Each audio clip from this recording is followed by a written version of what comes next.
social media emadhinoswera nichiona kuti nyaya dziri kufamba sei. Pane mashoko atasangana nawo asiri kufadzwa zvikuru, asi kutaura chokwadika asati ane chokwadi nawo kuti ichokwadi here kana kuti hachisi. Handiti asi mashoko acho tangotega tiuye nawo neamataura tinge tiri tinokuzivisai. Handiti so chiteerera kana ungasati wasubscribe paSaint TV ndinokurudzira kuti chidii chisubscribe, turn on your notification bell so that whenever we upload a video you will be notified. Also go and follow us and like our Facebook page rakanzi Saint TV. Handiti so Passion Java ane mashoko ataura zvikuru ari kundiremera kana kuti ndiri ndinomadzokorodza rega yanga ari anotaura yega mashoko anoteera from Uncle Saint, the only Zimbabwean uncle. Ngataura nemacomments kuti munofungei uye kuti manzwei kwamuri ikoko. Tichitichi much love.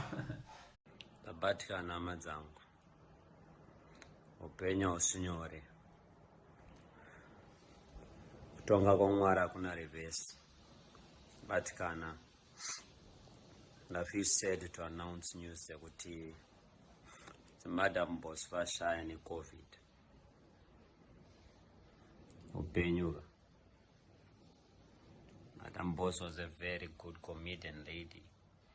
Taranzi vashaya. Batikana madzangu.